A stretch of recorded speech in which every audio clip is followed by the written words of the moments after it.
Mindinno.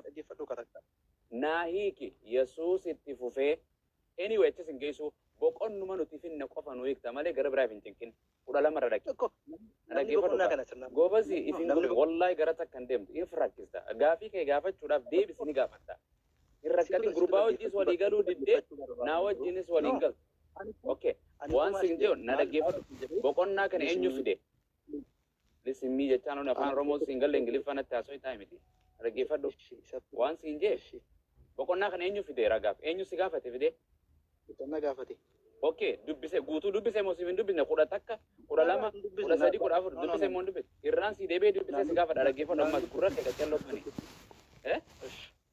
Eshi. Ati mee dura isa yoo qaccello nama dhaggeeffatte gurra lamaan waaqayyoon si kana waa si gala miira keessaa bee hiitii fooniif fuudhee deebi meeti. Okay, si dubbise dhaggeeffadhu. Dhuguma ammas irraan si deebe ifin rakkin afaan Oromootiin si keetee fin cinqin Amaariffannaa ishoo feete. Ifin cinqin afaan Oromootiin si kanan jette ani Oromo I was born as Oromo afaan Oromoo dubbadhe ilma abaa caati afaan Oromootiin si keetee saalfadhu gadi buusii irra caala. Okay. Amma yeroo keemfitinitti waan biraan haasa'ini. Si jechuun if gogoomsu ati ilma afaan Oromoo baratee barsiisutti afaan Oromoon si kaguunaan jettu saalfattu yooni manyaan na seete ebbo. Okay, dhaggeeffadhu. Dhaggeeffadhu yeniin dubbisa wangeela. Bar wangeelli afaan Oromootitti hiikameeti Amaariffaarraa Ingiliffaa afaan gisee hiikameeti jira bar afaan Oromoo barachuu dubbisu jira bar goobasi afaan Oromoon si Oromoodhaan dhaggeeffachaan jira baay'ee sodaatiin mul'ata akkas taatu dubbisin jechaa si eegamu jira mini. Duruu hin dubbisee bar silaa waa dhaggeeffattu taate hin dhaggeeffattu malee. Oromoon miliqni du'a na dhaggeeffadhu dubbiseen waa si gaafadha afaan Oromoo. Itti fuufechaan jira. Haasaa biraa barbaadu itti fuufuu jedhe rakkatini. Dhugumaan isiniin jedha. Namni anatti amanu waan ani hojjedhu hundumaa hin hojjetaa. Ani gara abbaa waanaan dhaquuf kana irra kan caalu hin hojjetaa. Boqonnaan tokko dhumte 12ffaan 13. Abbaan ilma isaatiin ulfina akka argatutti waanuma isin maqaa kootiin kadhattan ani naan raawwadha. 13 dhumte 14. Waanuma tokko isin maqaa kootiin yoo kadhattan ani naan raawwadha jedheen. Eenyu waan kana hunda dubbate? Aye, Yesus Kristos dubbate wanta kana. Dhugaadha dubbate moo dhaggeeffadhu. Dhuga dubbate moo aboo waan sin gaafa waan si gaafa qofa deebisi kaa. Dhuga dubbate moo dhara dubbate? Dhugaa dubbate. Namni dhugumaan isiniin jedha jedhe dhuga dubbate. Namni anatti amanu maal godha jedhe? Tufufka. Siin gaafadhee bara. Namni anatti amanu waan ani hojjedhu hundumaa hin hojjetaa jedhe. Barattoota isaa dhuga dubbate moo dhara itti dubbate? Irra deddeebi'aan jira sadaffaa itti maal aboo si gaafadhe waan si gaafadhe kam daan dhabbanaay bishaan dhugii yookaan juuza dhugii yookaan buna dhugii waan si gaafadhe irra deebi'ee miliyoona si gaafadha. Nan gaafatin yoo itti gaduma bu'u bootaa nama bantee. Miliyoona siin deebisu maaliif sammuu kee banii qotuu yaa jalqabu. Na dhaggeeffadhu an sammuu sirraan qaba malee si gadi hin qabu akkaan si gadi hin qabne naan beeka. Na dhaggeeffadhu. Akkati na wal qabdu argaa jirra. No argaa jirra akkati na wal qabdu baay'ee. Galatoom. Thank you.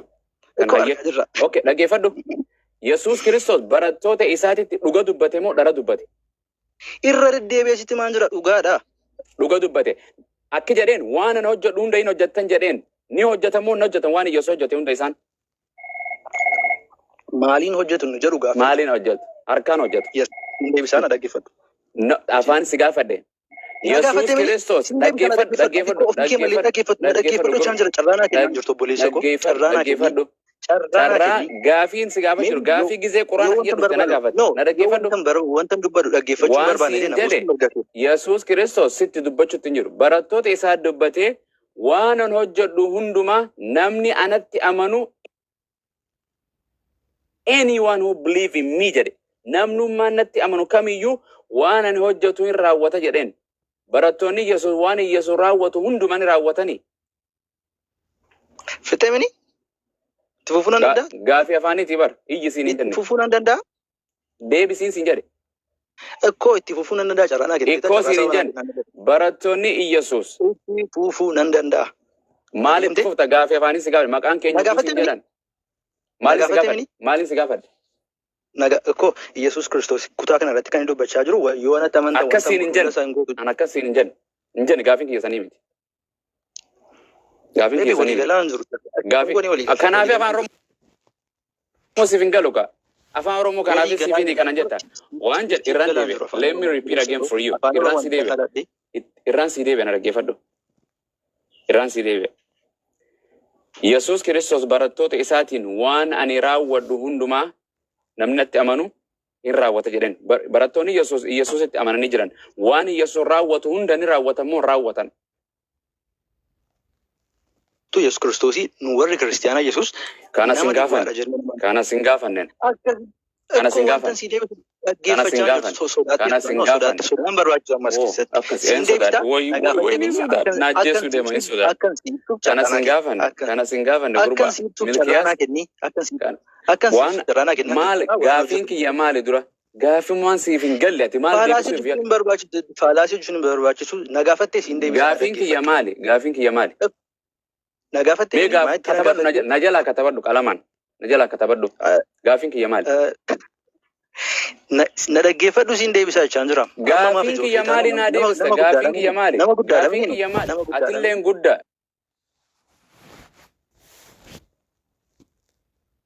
Hin jedhe. Gaafin kiyya maali gobazii? Bakka na dhaggeeffachuuf carraa godhachaa jirtu waan ta'eef. Gaafin kan koo maaliin siin jedhe jaboo? Carraaqachuu nama waa dhaggeeffatee barate.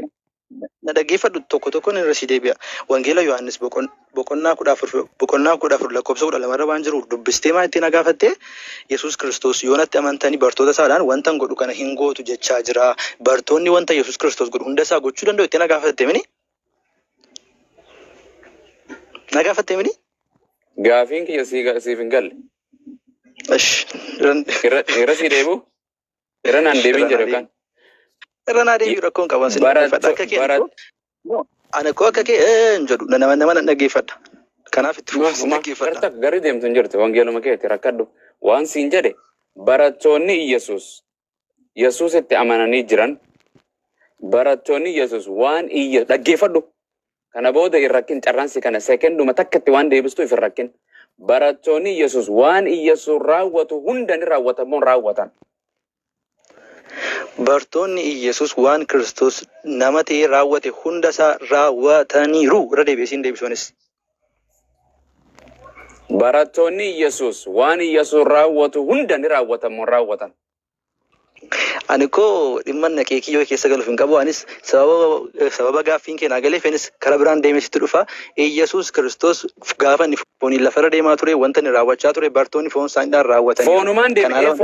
Foonumaan deeme Yesuus sibiilaan hin deemne. Foonumaan deeme sibiilaan hin deemne. Waanuma feeteen adeemu. Barattoonni Yesuus waan Yesuus raawwatu hunduma ni raawwatamoo hin raawwatan. Sadaffaa irra si deebiin jira. Kana booda irra siin deebi'u Yesuus Kiristoos yeroo inni fooniin lafarra deemaa ture wanta inni raawwate bartoonni raawwataniiru. Kana booda gaaffii bira qabate kanaa kana dhaabatu na gaafadhu. Okay. Yes, raawwatanii Yesuus Kiristoos biyya lafaarratti du'aa kaasee barattoonni Yesuus du'aa kaasanii. Eeyyeen bartoonni Yesuus du'aa kaasaniiru. Naafidi hundi isaaniitu. Yoon si fide maaltu ta'a hojii argamu sana dhaqe. Yoon si fide dhaggeeffadhaa maal akka inni jechaaru bartoonni Yesuus Kiristoos du'aan kaasne jette mini? Barattoonni Yesuus hunda isaanii takka takkatti. Maal? Barattoota Yesuus hunda kan du'aa kaase. Yoon tokko si fide inni bartoota mini jechuudhaaf dha? Barattoota Yesuus hin jedhe. Barattoonni Yesuus namni natti amane jedhe. Na dhaggeeffadhu siin fida. Na dhaggeeffadhu bartoonni Yesuus Kiristoos. Afaan Oromoo siif gala gogosi. Akkas hin jedhe. Nama dhaggeeffadhu dhaggeeffadhu. Ayyee eeganan dhaggeeffane deema. Eeganan dhaggeeffane jaldeessa.